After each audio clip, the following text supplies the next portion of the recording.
नमस्ते, my name is Dhiyo and welcome to my channel. आज मैं आपको बालों की शक्ति का फ़ायदा कैसे उठाया जाता है वो मैं आपको सिखाऊंगा। अभी आप देखिए, हमारे जितने देवी देवता हैं वो हमारे कल्चर में नहीं, बाकी कल्चर में भी, बाकी दुनिया के हर किसी कोने में, रिलीजन में आप देख लो, जितने बड़े बड़े देवी देवता साधु महाराज उनके यहाँ पे भी है, उन सब के बाल लंबे हुआ करते थे। वही नहीं, पुराने ज़माने में हर आदमी, हर औरत, हर बच्चा, उनके बाल लंबे हुआ करते थे। चाहे चाहे वो राजा हो या वो कोई छोटा सा आदमी हो, बाल सबके लंबे होते थे, क्योंकि उन सबको पता था इन बालों का फ़ायदा क्या है। जो आजकल हम लोग को लगता है सिर्फ फैशन ही है कि चलो बाल लंबे कर लेते हैं, बाल छोटे कर लेते हैं, यहाँ से गंजे करके ऊपर खड़े कर लेते हैं, जैसे भी कर ले, वो अपनी जगह ठीक है, लेकिन बालों का बहुत बड़ा मतलब है, उनका बहुत बड़ा फ़ायदा है जो हम उठा सकते हैं। वो समझने के लिए सबसे पहले आपको इस शरीर को, आपको उसे एक टेक्नोलॉजी की तरह देखना पड़ेगा, क्योंकि पुराने ज़माने में इन सब को पता था कि ये शरीर एक टेक्नोलॉजी का हिस्सा है। जैसे आज आपका फ़ोन, आपका आपका आपकी आपका टेलीविज़न, आपका रेडियो, हर एक चीज़ बोलो, वो एक टेक्नोलॉजी का हिस्सा है। अगर वो टेक्नोलॉजी के पास एंटेना नहीं है तो वो टेक्नोलॉजी कुछ काम का नहीं है। अगर आज आपके हाथ में सेल फ़ोन है, उसके अंदर वो एंटेना तो है नहीं, जैसे पुराने ज़माने में हमारे रेडियो में होता था, रिसेप्शन नहीं आ रहा तो हम एंटेना को खींच लेते थे। आज के ज़माने में ये फ़ोन को एंटेना की ज़रूरत नहीं, लेकिन बड़े बड़े एंटेनाज, रेडार्स लगे हैं जो ऊपर सैटेलाइट से कनेक्टेड है। अगर आप उससे दूर चले जाओ या वो ख़राब हो जाए कुछ, आपका सेल फ़ोन, ये टेक्नोलॉजी आपके कुछ लायक ही नहीं है, क्योंकि वो कोई इन्फॉर्मेशन ही नहीं ला के दे पाएगा आपको। तो ये एंटेनास का फ़ायदा बहुत है। ये हमारे जितने पूर्वज लोग थे ना, जितने हमारे पुराने ज़माने के बुज़ुर्ग थे, उनको इस शरीर को वो एक टेक्नोलॉजी की तरह देखते थे। तो इस टेक्नोलॉजी का एंटेना क्या था? ये हमारे बाल जो टेक्नोलॉजी, हमारे एंटेना है, ये कनेक्ट करते हैं हमको स्पिरिचुअलिटी से, ऊपर परमात्मा से। हमको जितना नॉलेज चाहिए, ज्ञान चाहिए, बाकी मुद्रा उद्रा तो सब है ही है, लेकिन ये मुद्रा उद्रा करे बिना भी ये बाल हमारे वो एनर्जी, वो शक्ति, वो नॉलेज इकट्ठा करते रहते हैं पूरा टाइम। तो आप देखिए, जितने हमारे नागा साधु है, हमारे शिव जी हैं, इन सबके जटाएँ थे, जटाएँ का क्या फ़ायदा था ये मैं आपको आगे बताऊंगा। लेकिन सबसे पहले, जिसकी शक्ति छीन ली जाती थी, जैसे जो शक्ति है, बाल हमारी शक्ति है, क्यों उसे छीना जाता था? बाकी पुराने ज़माने में जितने एम्परर होते थे, जब वो एक रीजन को कॉन्कर करते थे, जैसे एग्जाम्पल के तौर पे चंगेज़ खान, मंगोलिया के एम्परर थे, बहुत बड़े एम्परर थे वो। जब वो चाइना को अटैक करते थे, वो जितने लोग को बंदी बनाते थे, चाहे वो राजा हो, सिपाही हो, या वहाँ के लोग होते थे, ऑर्डर ये होता था कि सबके बाल कटवा दो। तो आड़े टेढ़े सबके बाल काट देते थे वो लोग। उसके बाद जितने औरतें थे, औरतें उनके पास गए कि औरतें ने बोला, हमको, आप राजा हो, आप एम्परर हो, अभी आप हमारे को रूल करोगे, आप अभी हमारी भी बात सुनोगे, हमको हमारे बाल रखने हैं। तो राजा ने, चंगेज़ खान ने बोला, ठीक है, आप पीछे से अपने बाल रखें, लेकिन आगे आप फ्रिंज रखेंगे। यहाँ तक के उनके बाल रखे जाते थे, बाकी कट जाते थे। वो भी क्यों होता था मैं आपको बताता हूँ। क्योंकि जब आपने किसी को बंदी बनाया तो उसे उसे उसके ऊपर आपका हुक्म चले, उसके लिए उसकी शक्ति छीनी जाती थी, वो था उनका बाल। तो जब आदमी बाल लंबे करता है, उसको जो स्पिरिचुअल नॉलेज आती है, ये टर्म है इंग्लिश में फ्री स्पिरिटेड।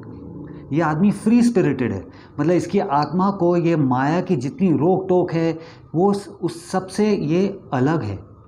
उसको ये रोक टोक माया के इससे कोई फ़र्क नहीं पड़ता। जैसे अभी आज हमारी सोसाइटी, हमारी दुनिया बोलती है कि यार गाना उसी को गाना चाहिए जिसके सुर हो। क्यों भाई? कोई भी गाना गा सकता है, भले वो बेसुरा हो, उसका मतलब ये नहीं कि वो गाना नहीं गा सकता।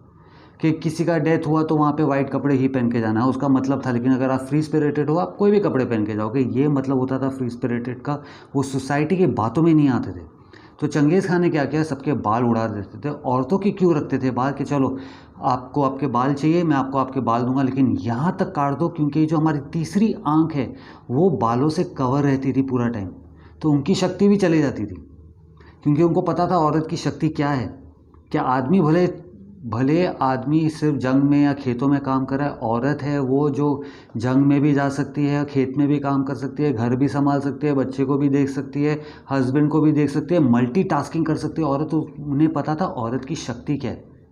लेकिन उनकी खूबसूरती रखने के लिए उनको बोलते थे, ठीक है आप बाल रखो, लेकिन यहाँ तक काटो ताकि उनकी तीसरी आंख, जो स्पिरिचुअलिटी से, जो ऊपर परमात्मा से कनेक्ट करती है, वो ब्लॉक हो जाए, तो उनकी शक्ति भी गई।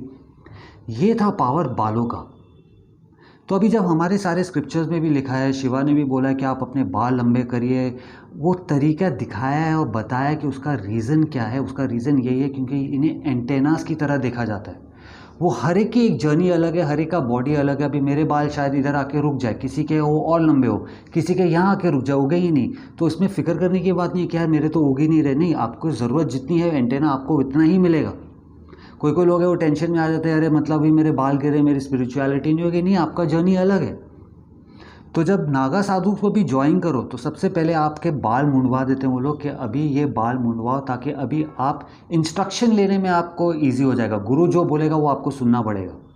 तो वो बाल मुंडवाते थे, बच्चों के भी बाल मुंडवाते ताकि पिछले जन्म का जो कुछ भी आपने सीखा है, समझा है, अभी उस सब को भूल जाओ, अभी नया सीखो। तो इसलिए मुंडन किया जाता था। तो ये है शक्ति बालों की। अभी उनको रखना कैसे है? अभी देखिए, अभी ये मेरा मिडिल पार्टिंग है। ये आपने काफ़ी सारे जीसस के फ़ोटोज़ देखे होंगे जहाँ पे जीसस के मिडिल पार्टिंग है, उनके बाल लंबे हैं। वो इसलिए है ताकि एक बैलेंस तरीके से, राइट साइड से लेफ़्ट साइड से एक बैलेंस तरीके से आपको नॉलेज मिले। लोग क्या करते हैं, साइड पार्टिंग करके बाल लंबे कर लेते हैं, साइड पार्टिंग रख लेते हैं। अभी वो उनको आधा आधा नॉलेज मिल रहा है, वो बैलेंस में नॉलेज नहीं आ रहा है। इसलिए पहले ज़माने में बोला जाता था कि आप मिडिल पार्टिंग रखिए ताकि प्रॉपर नॉलेज आपको प्रॉपर तरीके से पहुँचे। फिर आपने देखा होगा शिव जी की कितनी सारी फ़ोटो है जहाँ पे शिव जी ने अपने बाल आगे से बांधे हुए हैं, ऐसे करके बाल रखते हैं और यहाँ पे एक जूड़ा बांध के रखा हुआ है, ऐसे करके जूड़ा बांधते हैं। तो यहाँ से आपका नॉलेज मिलते जा रहा है आपको, और यहाँ पे अभी वो स्टोर होते जा रहा है। जितना भी आपका नॉलेज आ रहा है वो वेस्ट नहीं हो रहा, वो स्टोर हो रहा है। तो दिन में आप पूरा टाइम कभी बाल खोल के नहीं रख सकते, आपको बीच में ऐसे भी बांधना है। तीसरा तरीका होता था जहाँ सारे बाल को उठा के, पूरे बालों को उठा के एक बन बनाया जाता है सर के ऊपर। वो भले वो नागा साधु के जटाएं हो, लेकिन वो आप देखोगे उनके सर पे एक बहुत बड़ा ऐसे बीहाइव बोलते हैं उसको इंग्लिश में, यहाँ पे बन बना के रखते हैं, जो हमारी सिख कम्युनिटी करती है। यहाँ पे जूड़ा बांध के रखते हैं। अभी आपने सारा अपना नॉलेज, सारा आपका पावर, आपकी शक्ति वो लेकर आपने यहाँ पे एक नॉट बांध के रख लिया है। लेकिन ये भी है, ये पूरा टाइम नहीं रख सकते क्योंकि फिर अभी मिलेगा कहाँ से, मिलेगा, मिलने के लिए छोड़ना तो पड़ेगा हमको। इसलिए बोलते हैं जब भी आप शाम को जाओ या ऐसे जगह जाओ जहाँ पे नेगेटिव एनर्जी, आप अपने बाल बांध दो ताकि वो एनर्जी आपके अंदर ना आ जाए। जब हम मंदिर भी जाते हैं, हम गुरुद्वारा जाते हैं, काफ़ी लोग को लगता है कि यार वो बोलते हैं बाल बांध के जाओ, बाल ढक के जाओ या बांध के जाओ, जैसे भी अंदर जाओ, गुरु ने तो बुरा मान जाएंगे। नहीं, वो गुरु बुरा मानेंगे नहीं, वो उनकी सोच इतनी छोटी नहीं है। उसका एक्चुअल रीज़न ये होता था कि ये गुरुद्वारा मंदिर ऐसी जगह है जहाँ हर आदमी अपना प्रॉब्लम लेके आ रहा है। को वहाँ पे आके खुशी तो मना रहा नहीं कि भैया खुश हो गए हम तो थैंक यू, नहीं, ज़्यादा 99% लोग अपना दुख उधर सुनाने के लिए आ रहे हैं, तो ताकि वो एनर्जी उन तक ही रहे, बाकी लोग जितने आए उनके पास ना फैले हो। इसलिए बोलते हैं आप ढक के जाओ अपना सर वहाँ पे। तो ये 3 तरीके हैं बाल बांधने के। एक, मिडिल पार्टिंग करके आप उसे खुला रखिए।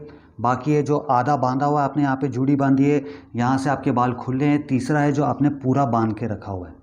अभी जटाएं, बहुत सारे लोग हैं जिनको जटाएं रखने का बहुत शौक है। मेरे को बहुत सारे ईमेल भी आते हैं, लोग मेरे को पूछते हैं कि यार हमको जटाएं रखने हैं, जटाएं का बताओ, जटाओं का बताओ। बट जटाओं का भी एक बहुत बड़ा मतलब है। अभी जो जटाएं हैं वो एक प्रेशर पॉइंट है हमारे पूरे स्कल में, हमारी जो खोपड़ी है यहाँ पे, उस पर प्रेशर पॉइंट्स है। तो ऐसे भी नहीं कि आपने रैंडमली जाके आपने 10 जटाएं बना दिए, 100 बना दिए, 25 बना दिए। उसका एक नंबर है, एक प्रॉपर नंबर है उसका कि कितने होने चाहिए। एक नंबर नहीं है, 2 नहीं है, ऐसे 7-8 नंबर है। उसी हिसाब से आप अपनी जटाएं बताएंगे। ये गुरु बताते थे अपने डिसाइपल को कि तू इतने रखना, तू इतने रखना। उसको पता था कि गुरु को पता था कि ये इसकी कैपेसिटी, कैपेबिलिटी क्या है ये स्टूडेंट की। उसी हिसाब से बोलते थे तू इतने रखना, क्योंकि जब वो कंटिन्यूसली प्रेशर बना रहता है स्कल के ऊपर, तब आपका ये क्राउन चक्र खुल जाता है और आपको स्पिरिचुअल नॉलेज मिलते रहता है कंटिन्यूसली। लेकिन उनमें भी ये था कि मिडिल पार्टिंग में जटाओं को रखो, फिर उसको आधा बांधो यहाँ पे, जैसे शिव जी की हमने फ़ोटोज़ देखी हुई है। फिर उसको पूरा ऊपर बांधो, जैसे काफ़ी सारे साधु महाराज देखोगे आप, उनके सारे जटाएं बांध के कवर करके रखते थे उनको। तो ये 3 तरीके होते थे करने के लिए। तो अगर आप शौक़ के लिए कर रहे हो ठीक है, आप 6 महीने, 1 साल, 2 साल के लिए रख लो, लेकिन लंबे तौर पे रखोगे अगर वो सही तरीके से नहीं है, सही नॉलेज नहीं है, तो बहुत नुकसान दे सकता है वो आपको। कमज़ोरी हो जाएगी, गलत रास्ते पे निकल जाओगे, डिप्रेशन पड़ जाएगा, कुछ ना कुछ उल्टा हो जाएगा। तो आपको अपने बॉडी को अगर आप एक टेक्नोलॉजी की तरह देखोगे, तो आप ही बोलो आपको क्या चाहिए। एक टेक्नोलॉजी जिसके एंटेना इतने से हैं, तो इतना सा नॉलेज मिल रहा है आपको शायद, कि लंबे बाल रखने हैं आपको। तो वो आप डिसाइड करो। अगर आप ये पाथ पे हो तो एटलीस्ट एक्सपेरिमेंट करने के लिए कि हाँ देखते हैं यार क्या होता है, बाल लंबे करके देख लेते हैं, ये ऐसे ऐसे करके बांध के देखते हैं, कुछ अगर नया मिल रहा है, कुछ नॉलेज नहीं आ रही है। लेकिन इसका ये भी मतलब नहीं है कि जिनके बाल लंबे हैं उन्हीं को मिल रहे हैं। हो सकता है किसी ने ये पिछले जन्म में किया हो, अभी ये जन्म में उसको ज़रूरत ही नहीं है, तो वो पहले से गंजा हो गया, वो 25-26 साल की उम्र में लड़का गंजा हो गया। कोई लेडी है उनके बाल गिर रहे हैं, तो इसका मतलब नहीं है कि आपको स्पिरिचुअल नॉलेज नहीं मिल रहा है। तो ये एक्सपेरिमेंट करने के लिए वो आपके ऊपर है कि आपको करना है कि नहीं करना है। लेकिन बालों का शक्ति, बालों का फ़ायदा ये है। बाल फैशन तो हमने बाद में बना दिया, बट एक्चुअल मीनिंग उसका ये है।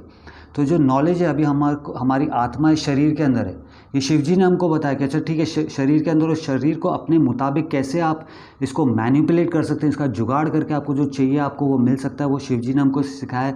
तभी वो ज्ञान मुद्रा बन गए कि अंगूठा और इंडेक्स फिंगर को प्रेस करो तो वो ज्ञान मुद्रा बन गया, ये अंजलि मुद्रा बन गया। बहुत लोगों को लगता है कि ये प्रार्थना के लिए, ये प्रार्थना के लिए नहीं है, ये ऑफरिंग के लिए है मुद्रा। ऐसे करके हम बैठ गए, हाथ के हाथ ऊपर रख के थंब को टच करके, तो वो ध्यान मुद्रा बन गया। तो ये टेक्नोलॉजी की तरह आप देखोगे ना कि ये बटन प्रेस हो गया तो ये हमको मिल रहा है, ये हो गया तो हमको ज्ञान मिल रहा है, बाल को हमने एंटेना बना के और लंबे कर दिए, तो इसका फ़ायदा बहुत सारा है।